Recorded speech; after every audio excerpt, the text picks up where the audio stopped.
반갑습니다. 7월 21일 금요일 새벽 하나님께 올려드립니다. 함께 하나님의 음성을 찬양 부르십니다.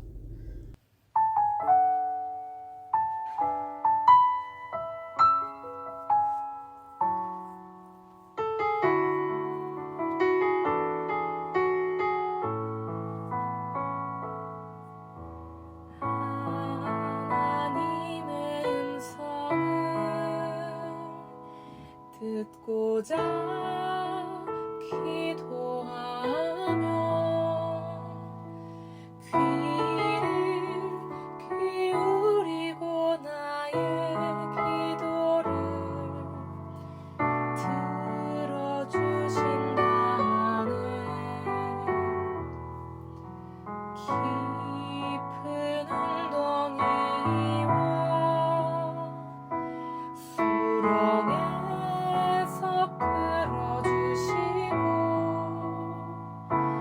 나의 발을 반석 위에 세우시사 나를 튼튼히 하셨네.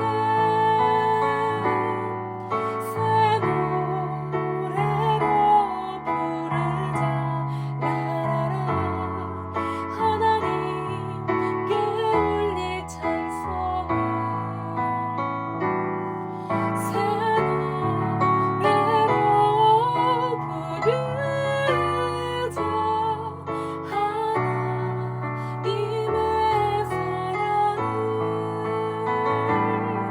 새 노래로 부르자 라라라. 하나님께 올릴 찬송을 새 노래로 부르자. 하나님의 사랑을.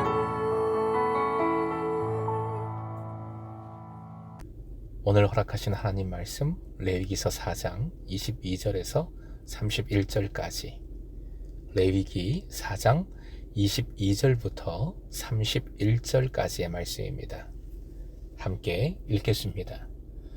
만일 족장이 그의 하나님 여호와의 계명 중 하나라도 부지 중에 범하여 허물이 있었는데 그가 범한 죄를 누가 그에게 깨우쳐 주면 그는 흠없는 숫염소를 예물로 가져다가 그 숫염소의 머리에 안수하고 여호와 앞 번제물을 잡는 곳에서 잡을지니 이는 속죄제라. 제사장은 그 속죄 제물의 피를 손가락에 찍어 번제단 뿔들에 바르고 그 피는 번제단 밑에 쏟고 그 모든 기름은 화목제 제물의 기름같이 제단 위에서 불사를지니 이같이 제사장이 그 범한 죄에 대하여 그를 위하여 속죄한즉 그가 사함을 얻으리라. 만일 평민의 한 사람이 여호와의 계명 중 하나라도 부지 중에 범하여 허물이 있었는데 그가 범한 죄를 누가 그에게 깨우쳐 주면 그는 흠 없는 암 연소를 끌고 와서 그 범한 죄로 말미암아 그것을 예물로 삼아 그 속죄 제물의 머리에 안수하고 그 제물을 번제물을 잡는 곳에서 잡을 것이요 제사장은 손가락으로 그 피를 찍어 번제단 뿔들에 바르고 그 피 전부를 제단 밑에 쏟고 그 모든 기름을 화목 제물의 기름을 떼어낸 것 같이 떼어내 제단 위에서 불살라 여호와께 향기롭게 할지니 제사장이 그를 위하여 속죄한즉 그가 사함을 받으리라. 오늘의 기도 제목, 정죄가 아니라 사랑과 은혜를 붙들게 하소서. 정죄가 아니라 사랑과 은혜를 붙들게 하소서. 족장과 평민을 위한 속죄제 규례의 말씀입니다. 22절 족장이라는 단어는 원어로 나사인데 이 말은 대체적으로 한 지파 전체의 우두머리를 가리키지만 때로는 지파 내 각 가족의 우두머리 가장을 의미하기도 합니다. 23절 그 범한 누가 그에게 깨우쳐 주면 이라는 표현이 나옵니다. 누군가 깨우쳐 주는 역할을 하는 것이 매우 중요하지요. 하지만 깨우치는 것은 결국 자기 자신입니다. 스스로 깨우쳐야 합니다. 인간이 하나님께 희생 제사를 드릴 때 무엇보다 먼저 선행되어야 할 일은 죄로서 올바르게 깨닫는 것이지요. 인식하는 것입니다.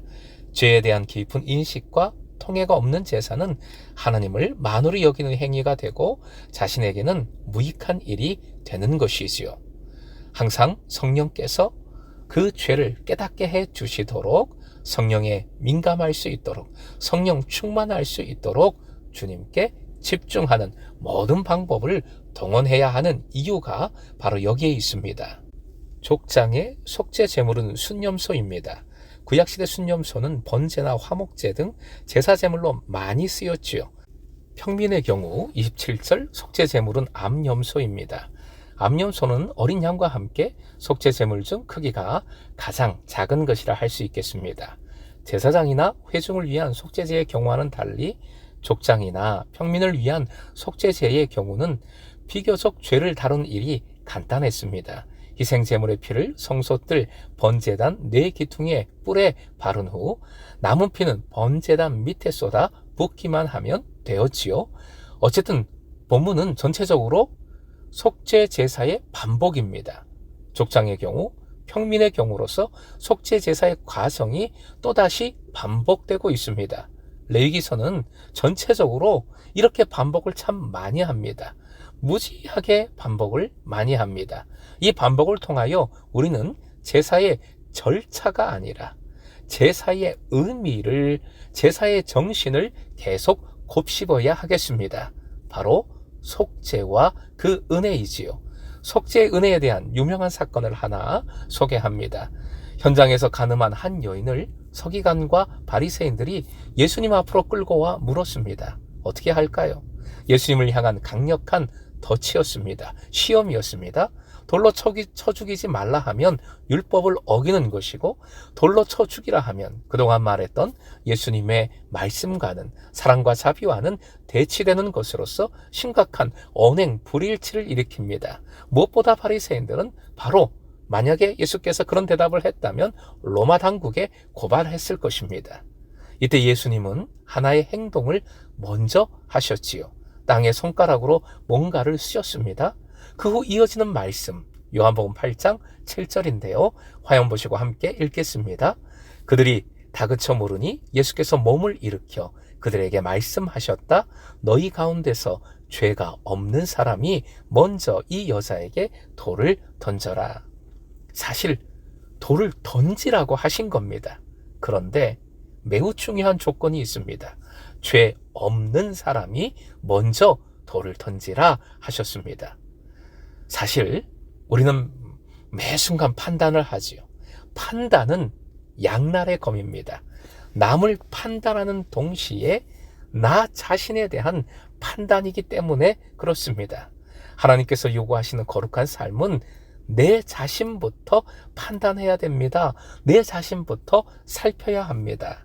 한 점 부끄러움도 없다면 돌을 들어라, 돌을 던져라 명하신 것이지요. 결국 자신을 살펴볼 때 어느 누구도 당당할 수 없지요. 한 사람씩 한 사람씩 돌을 내려놓고 그 자리를 떠났습니다. 먼저 손가락으로 글씨를 쓰신 행동, 그 의미는 무엇일까요? 죄 없는 자가 돌을 던지라는 말씀 전후로 이 행동을 2번이나 하신 것으로 말씀은 기록합니다.